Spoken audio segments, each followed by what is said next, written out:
I'll help you get prepared for the battles ahead, Pit. Thanks! I'm honored to be at your service, Lady Palutena. But before we get started, there's something I've been meaning to ask you. And what's that? Who is this Icarus character this game is named after? Can I meet him? Actually, no. But let's not worry about that. Why not? What happened to Icarus? Let's just focus on you right now. This game has 3 basic controls. Move with the circle pad. Shoot with the L button. And aim with the touch screen. And that's it. Move! Shoot!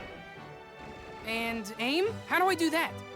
You aim your weapon by using the touchscreen to target enemies. Get them lined up in your reticle, then press the L button to shoot. Those are the basics. I'll go into more detail later.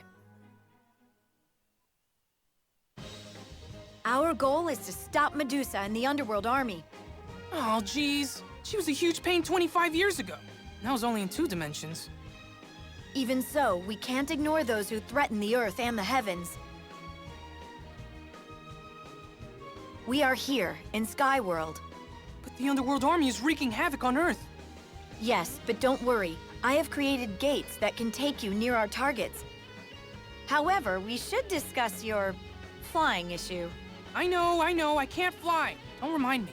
Oh, no need to get upset. You see, I'll be granting you the power of flight. What's that? It'll keep you airborne, although only for about 5 minutes at a time. That's amazing. Exceed 5 minutes, and your wings will catch fire and burn off. That's not amazing. To keep this from happening, I control your flight path. Fine by me. That lets me focus on attacking and dodging. When the power of flight runs out, you'll have to fight on foot. While on the ground, your job is to seek out the boss and defeat it. Can't you just fly me over to the boss? Sure, if you don't mind your wings on fire. I mind. Also, as you make your way forward, wipe out as many enemies as you can. Each of your missions begins with an air battle.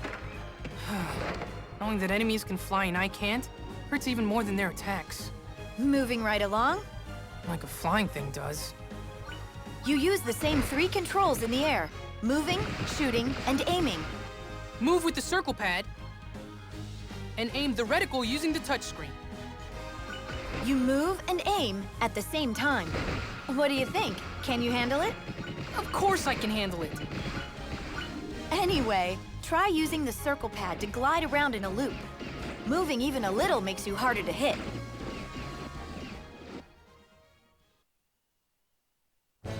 Let's talk land battles, Pit. This area looks like a dead end. Try facing left. To do this, you slide the stylus to the left on the touchscreen. Whoa! You can also use the touchscreen to spin your view around. So I can quickly change the way I'm facing by flicking the stylus. And you can tap the touchscreen to stop. Huh. It's like spinning a globe and stopping it with your finger. To boil it down, flick the touchscreen to change the direction you're facing. And then I can slide the circle pad forward to move in that direction. Right. Speaking of moving, you know how to dash, don't you? Nope. Quickly flick the circle pad in any direction to dash that way. Hold it to run. That move feels so familiar. I think they used it in that one series, Super Bash Sisters. You mean Super Smash Brothers? I don't think it was that. It's definitely that. You'll get winded if you run for too long, so mind your stamina. Guess I can't just run past all the enemies. Darn you, balanced gameplay. You can perform almost all of your attacks using the L button. That's easy enough. Yes, but there are many different ways to attack. First, let's talk ranged attacks. I'm listening. You have 2 general types of ranged attacks: charged shots and continuous fire. Hold down the L button for continuous fire. Yes, I don't have to press it over and over. If you don't shoot for a while, your reticle will change shape. When that happens, you can press the L button for a charged shot. They're accurate and pack a punch. Now, combine charged shots and continuous fire with forward, side, and backward dashes. Whoa, that's a lot of possible ranged attacks. 8 different ranged attacks, to be precise. No way. The punishing force of the forward dash charge shot, the evasive power of the side dash charge shot, the unique strike of the backward dash charge shot. I think I need a strategy guide. Just be patient, you'll get the hang of it. Also, when you get close to an enemy, press the L button for a melee attack. Close in on it and strike. When using melee attacks, try tapping the L button repeatedly. This will let you perform melee combos. Prepare for a beatdown, baddies! My, aren't we manly? Hey, thanks! Oh, and don't forget melee dash attacks. They're also quite powerful. Pit, remember that the best defense is not getting hit at all. Agreed. If I take too much damage, I'm finished. A good basic strategy is to move left and right while facing enemies. I see. It helps me avoid direct attacks. But the best way to avoid attacks is to dodge. When an enemy's attack gets close, quickly flick the circle pad to dash. Ooh, smooth. You can wait until just the last second and then dash out of harm's way. That said, you'll want to use your dodges strategically. What do you mean? Dodging repeatedly without any breaks makes it more difficult to dodge. While we're at it, let's talk about some other techniques. Do a dash around by keeping the reticle fixed on an enemy and dashing left or right. Then I can attack from behind. In air battles, if you don't shoot for a bit, you'll enter a gliding stance. It's harder to hit me, and I'm building up charge shots. If you flick the circle pad left to right, or vice versa, you'll spin and avoid attacks. So I'll lure homing shots at me one way, then fake them out and zoom the other way. Remember, Pit, you won't be fighting alone out there. You're going to send me a machine gun robot girlfriend? No, I'll be guiding you on your journey. That's manager speak for fighting alone. Anyway, let me explain powers to you. Sounds wicked. You'll notice icons like these in the lower left corner of the touchscreen. Okay. You can use these in battle for different effects. Just tap the icon with the stylus. Cool. Now that's power! I've created a wide array of powers for you, Pit. How do I know which ones to use? You can equip powers when prepping for battle, so try out different configurations. However, you'll have to take into account a power piece's size and shape. Power pieces, huh? Cool.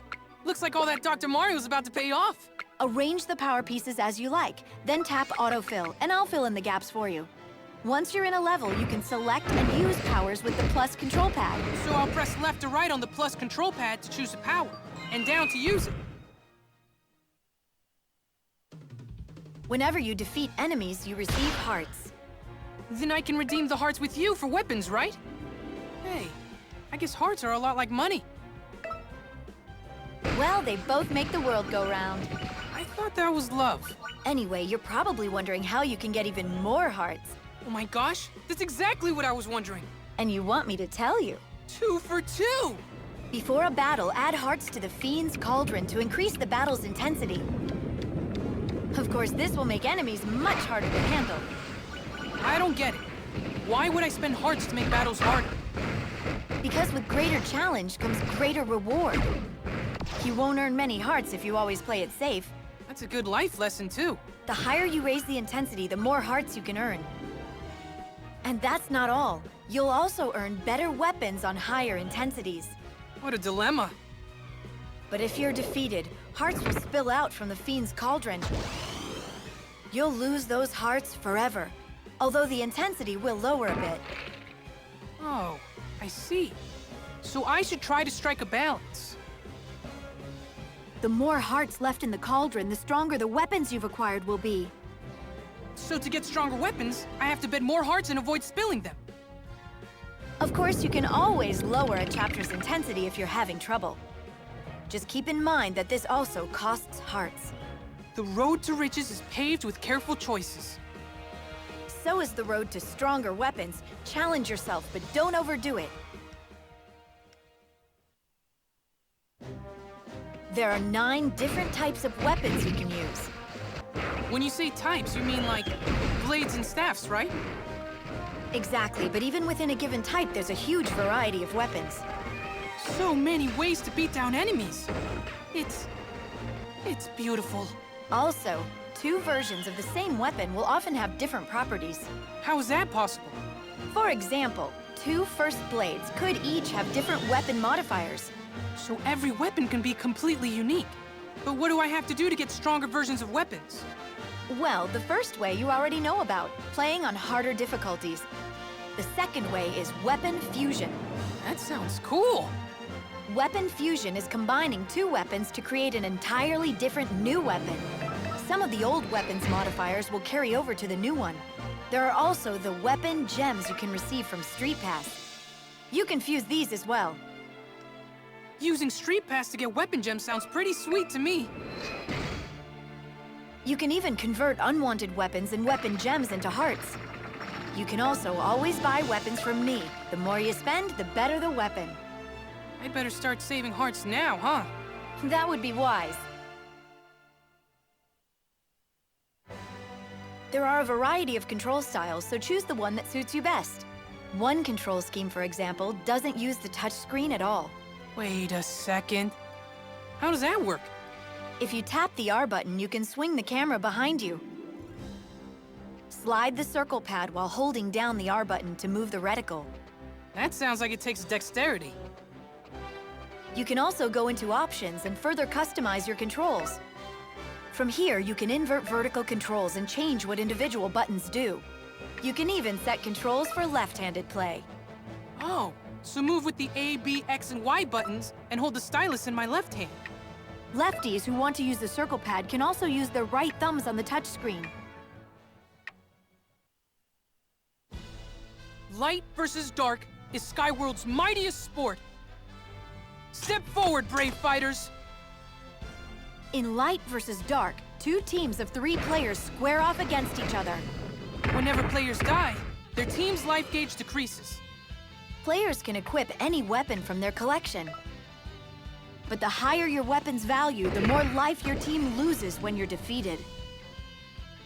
And when a team's life gauge is totally depleted, I show up. The last player defeated takes the role of the Light or Dark Angel. And the first team to take down the opposing team's angel wins. Sometimes you'll even be rewarded with weapons and powers. Take the weapons you earn here into the battle against the Underworld army.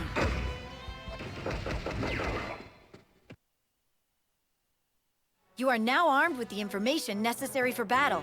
My brain feels bigger already. So with that out of the way, it's time to take on the Underworld army.